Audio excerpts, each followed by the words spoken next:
The announcement came on a Friday afternoon. Kevin Torres, our director of marketing, sent a company-wide email at 4:15, the kind that goes to the entire department, formatted with the congratulatory language that HR provides for these communications, with the person's name in bold and their new title and a brief description of why they had been chosen. The new senior marketing strategist was Amanda Walsh. The reason cited was her exceptional leadership on the Vantage product launch strategy, a project that, the email noted, had demonstrated comprehensive market analysis, innovative positioning, and the kind of cross-functional thinking that represented the future of the team. I read the email at my desk. I read it once. I read it again. Then I set my phone face down and looked at my monitor for a moment. I was in the open plan section of the office, for desks from Amanda's. I watched her stand up when the congratulatory messages started arriving on Slack, watched her straighten, turn toward the room with a particular posture of someone who has been waiting for a moment and has now arrived in it. "Thank you so much," she said, to the room in general and to Kevin specifically, who had come out of his office to mark the occasion. Her voice had a warmth that was genuine in its delivery, if not in its basis. "I really worked hard for this. It means a lot." People clapped. Not everyone, but enough, the same enough that exists in offices, the social gravity of a public congratulation that pulls most people toward participation regardless of their private understanding of the situation. No one looked at me. I said nothing. I turned back to my monitor. I opened my email client, and I began, methodically and without hurry, to do the work that I had decided I was going to do. The following morning, HR called an emergency meeting. At 10 o'clock, 12 people from the marketing department, every senior staff member, Amanda, Kevin Torres, and me, sat in the large conference room on the third floor. Patricia Holt, the HR director, was at the front of the room. Beside her, a laptop was connected to the wall screen. Kevin Torres asked what this was about. Patricia said she had received information regarding the Vantage project attribution and needed to address it directly.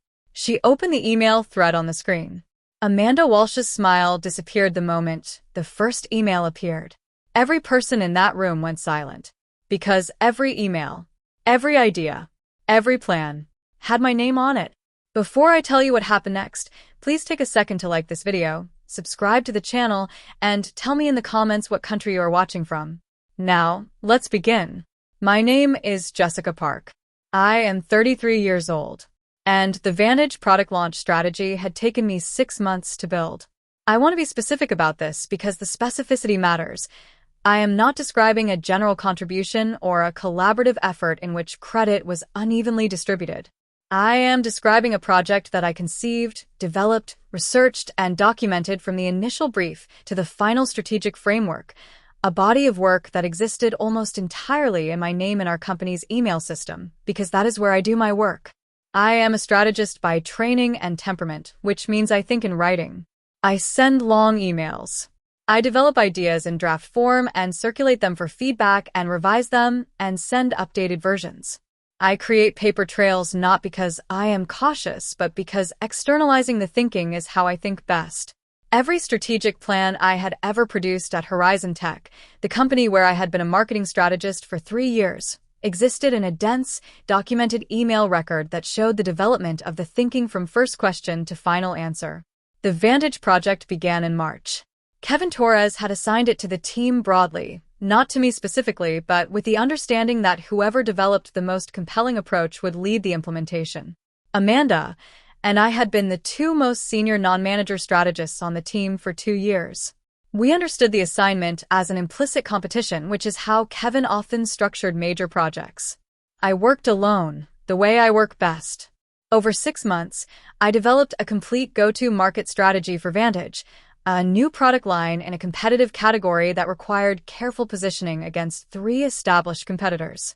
The work included a competitive landscape analysis I had commissioned through external research and then synthesized, a consumer segmentation framework based on survey data I had pulled and analyzed, a channel strategy with prioritized media mix and budget allocations, a messaging architecture with 3 differentiated value propositions, and a 6-month launch timeline with milestone definitions.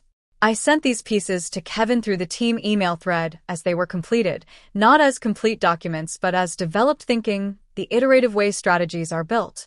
I sent the competitive analysis in April, the segmentation work in May, the channel strategy and messaging in June, the full integrated framework in July. Amanda was copied on the thread throughout, as all team members were. In August, 3 weeks before Kevin's announcement, Amanda requested a one-on-one meeting with Kevin to share her thinking on Vantage. I did not know this meeting had occurred until Kevin's email arrived. What Amanda had done was specific and, once the email thread was visible, unmistakable. She had taken my strategic framework, the pieces I had sent through the thread over 6 months, and compiled them into a polished presentation deck. The deck was well designed. The language had been tightened.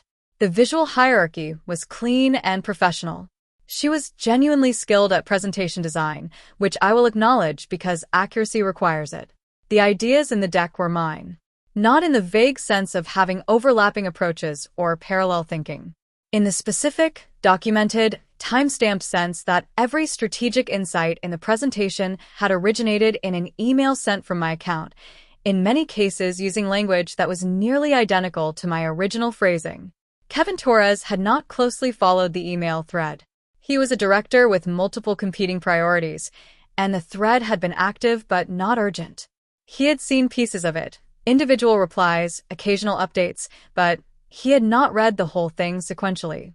When Amanda presented the compiled framework to him in a focused one-on-one meeting, he experienced it as a coherent, comprehensive strategic vision being brought to him by a talented strategist.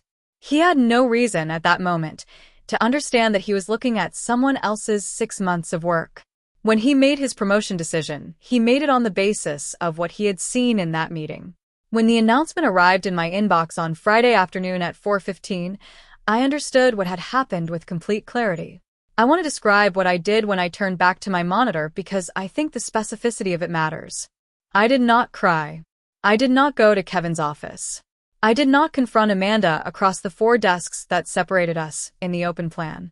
I did not send a message to any colleague expressing what I was feeling. I opened a new email draft addressed to Patricia Holt in HR. I wrote 3 sentences. I had reason to believe that the promotion announced this afternoon was based on work that I had originated and documented. I was attaching the complete email thread from the Vantage project. I was requesting that HR review the thread and the promotion decision in light of the documentation. I attached the thread. I sent the email. The thread was 412 emails spanning 6 months. Every substantive email had been sent from my address. The timestamps were automatic and immutable. The content was unambiguous. I went home for the weekend. On Monday morning, Patricia Holt called the emergency meeting. The email thread, projected on the wall of the conference room on the 3rd floor, was more effective than any speech I could have given. Patricia opened it at the beginning, the first email in the chain from March, in which I had laid out the initial strategic framing of the Vantage Challenge and invited team input. She scrolled slowly. She did not narrate or explain. She allowed the room to read. The next substantive email, from me, 3 weeks later, presenting the competitive landscape analysis. The next, from me, with the first draft of the segmentation framework. The next, from me, requesting feedback on the channel strategy. Amanda's contributions to the thread, visible in real time as Patricia scrolled. Brief replies. Acknowledgements. 1 question in May about timeline. 1 suggestion regarding a creative approach that I had considered and set aside. Nothing that generated new strategic thinking. Nothing that would support the description of 6 months of comprehensive work. Kevin Torres was watching the screen with an expression I had not seen on his face before. Amanda was not looking at the screen. When Patricia reached the July email, the one in which I had sent the complete integrated framework, all components synthesized, with a cover note explaining how the pieces connected, she stopped scrolling. She turned to the room. The Vantage project strategy, she said, was developed by Jessica Park over a 6-month period. The documentation is complete and time-stamped. She paused. The presentation delivered to the director of marketing in August reproduced this strategy without attribution. Kevin Torres looked at Amanda. Amanda said nothing. The room said nothing. Patricia said that the promotion decision would be placed on hold pending a full review. She asked Amanda to come with her to her office. She asked Kevin and me to remain for a separate conversation. Amanda stood up. She did not look at me as she walked past. I looked at the wall screen for a moment, at the email thread, still visible, for 112 entries that told the complete and accurate story of where the work had come from. Then I looked at Kevin Torres. He was already looking at me. "I owe you an apology," he said. I should have followed the thread. The review took 4 business days. The outcome: Amanda Walsh's employment at Horizon Tech ended the following Thursday. The promotion was rescinded. The position was reposted internally with a formal description of the Vantage work as a key qualification. I applied. I was offered the role of senior marketing strategist 2 weeks later.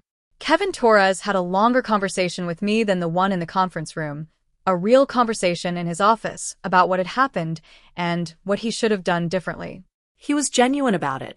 I appreciated the genuineness without resolving everything in it, because there were still questions about how a 6-month thread had been reviewed so lightly. We talked through those questions. The conversation was honest and not entirely comfortable and useful. I start the new role next month. There is something I want to say about email. It is the most ordinary communication tool in professional life, so ordinary that most people use it without thinking about what it is, which is a time-stamped, immutable, searchable record of who said what to whom and when. Every idea I had sent through that thread had been dated by the company's own servers. Every revision, every development, every connection between one piece of thinking and the next, all of it existed in a record that required no corroboration and no memory and no witness. Amanda had taken work that existed in a paper trail. That is the specific irony of what she did. She did not steal something invisible, work that had happened in private conversations or in someone's head or in documents stored on a personal drive. She took work that had been built in the company's own communication system, in a thread she was copied on, in emails that bore my name in the sender field. She compiled it into a deck and presented it as her own, apparently not fully accounting for what the thread still contained. The thread contained everything.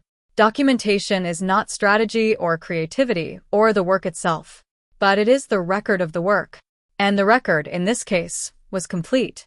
Send your emails. Develop your thinking in writing. Build your record not because you expect to need it, but because the record is the trace of your work, and traces matter. The thread had my name on it. 412 times. Patricia opened it on a screen in front of 12 people and scrolled. That was enough.